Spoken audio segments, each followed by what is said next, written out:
The beginning of CAPiTA, it starts with an idea, really. That's it. The beginning wasn't a moment, the beginning was an idea. And the idea is something that's been in skateboarding and snowboarding from the beginning, which is it's ours. And it should be run and operated and driven by skateboarders and snowboarders.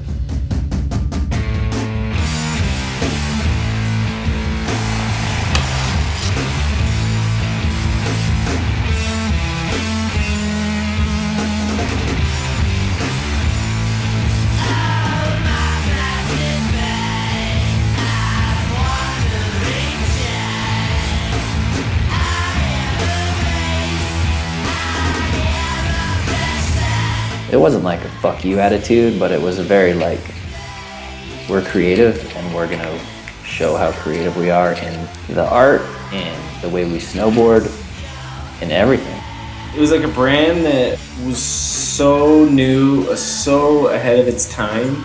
We wanted to be like our own thing that was, you know, stood out, not fucking like ruffled people's feathers. Snowboarding was just in one of those moments where it wasn't super creative and wasn't super exciting. And then CAPiTA comes off with like all this like crazy like visual and like stories. Everybody was just being true to themselves. Everybody was just being themselves. Corey was Corey, and I was me, and Tyler was Tyler. You looked at our graphics, you knew the graphics.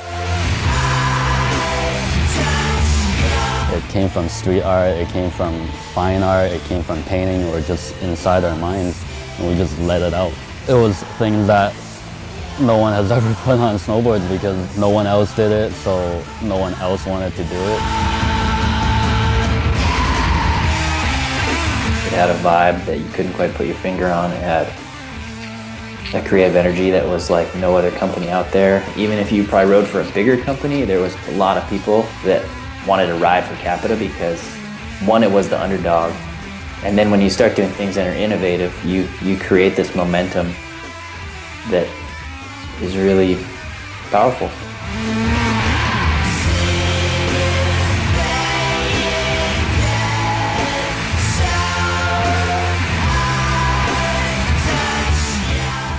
And I think CAPiTA was really one of those companies that wasn't afraid to be different, you know what I mean? And that was exactly what snowboarding needed. It needed a company that was just like out there, man. It needed a weirdo company.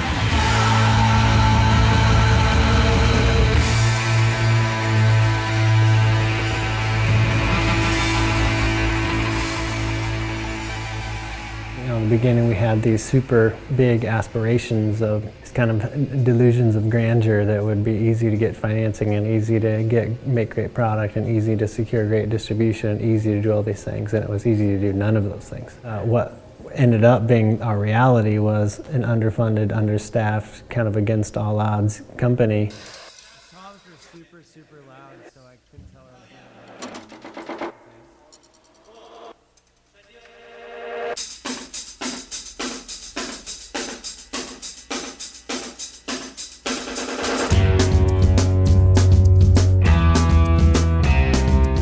Everyone that jumped on board back then for CAPiTA was like, you had to have some underlying faith that you weren't in it to just make tons of cash because it just wasn't going to happen yet. You were just going to work your ass off and just scrape by, but be stoked. You need like a graphic, sure, I'll send you one over tomorrow, like here's a sketch of something, like, oh you need this, oh you need that, like whatever. We were all on deck to help out in any way possible. Like Seth, like pressing decks of glue in the middle of the night, or I remember like I would drive down to Seattle sometimes just to like pick up my snowboards because like we couldn't afford to ship them to me.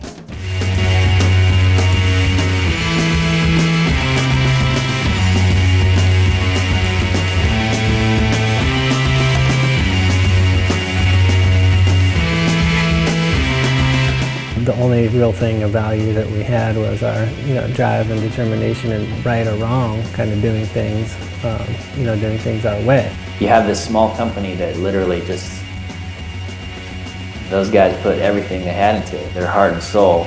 It's almost like a cult following within the brand, from not only just within the riders and their like complete dedication, but also, from the people that work in the company and like the reps that are just like down since day one that just like put their heart and soul into pushing this brand. That there really was no like, light at the end of the tunnel. You know, it was just like, we're doing this because we are passionate about it, and we love it, and we want this in snowboarding.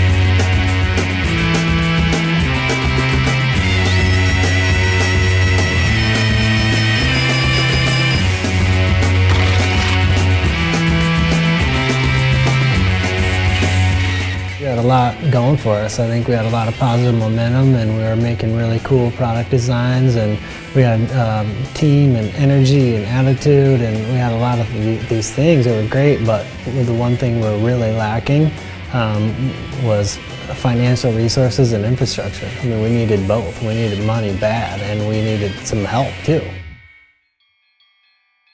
I knew what we had from a financial standpoint wasn't sustainable, and that we needed influx of capital and needed new partners. And so I was really, really lucky to find the perfect group that was based primarily in Seattle.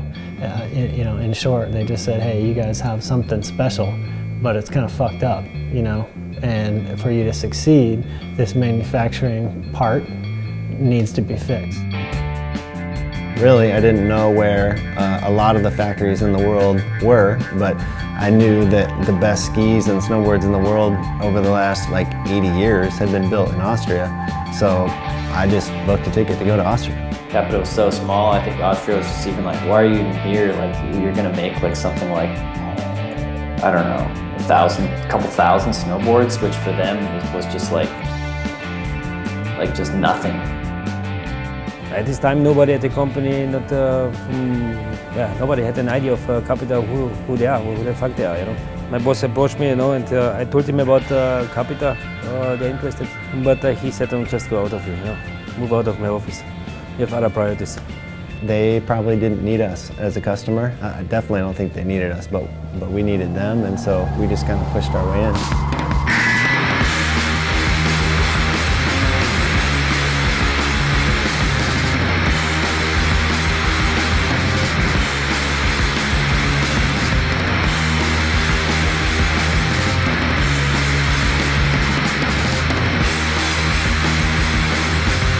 The team was growing and becoming, getting higher profile in snowboarding. The rideability, the finish quality, the performance of the boards increased drastically. We always had like this buzz going on to it, but all of a sudden it was like the magazines started catching on. Like, you started seeing kids riding the snowboards at resorts. It was like there was definitely like a significant change in just the whole like atmosphere of the brand. I saw Travis Parker's name on a board that wasn't a K2, and it was the Texas, and you know, that was something that I had to put my feet on.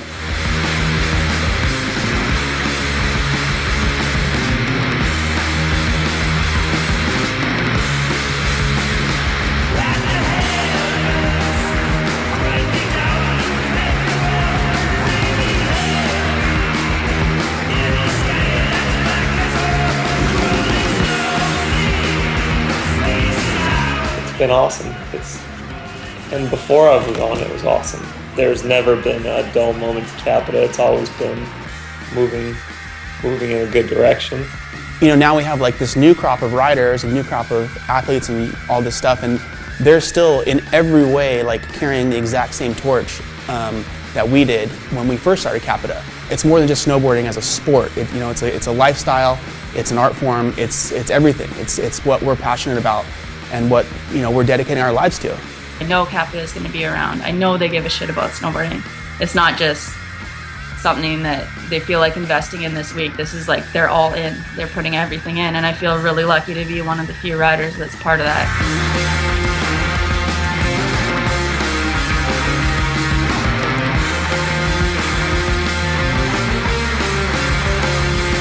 We're like the Super Corp. We are going to devour everything.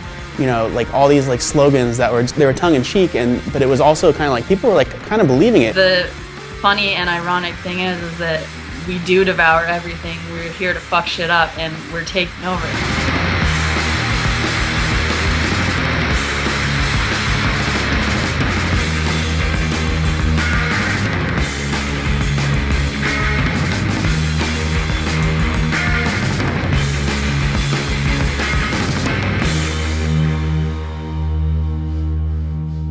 At that point, things were looking positive.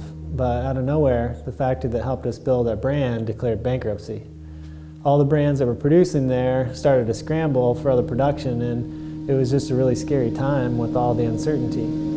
What people didn't know at the time is that we decided to become a producer.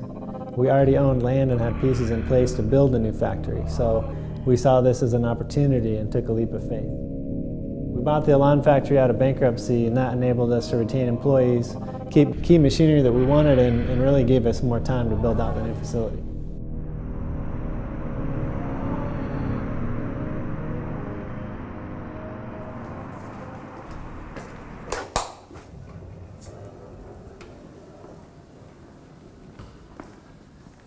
So this is the old sublimation room. In this room over here was the printers for sublimation. And then through these doors over here, there's more printing. There's automated silk screening and manual silk screening and digital printing.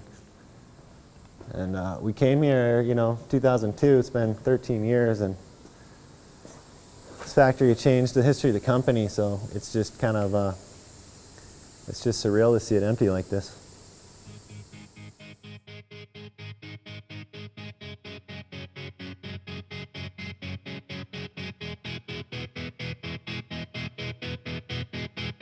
We've always delivered our slogans with a sense of fun, whether it was CAPiTA Super Corporation or We Devour Everything or Defenders of Awesome or Stay Badass. I mean, these are ridiculous, outlandish things to say. And at some point, the irony begins to fade. The truth of the matter is that we've always had big aspirations. We've always wanted CAPiTA to be great, and we've always wanted to be contributors to snowboarding. Yeah, it hasn't been easy, that's for sure. We've had big dreams, and there's been a lot of roadblocks in the last 15 years. But I think what we've learned is that everything's possible, and the mothership's proof.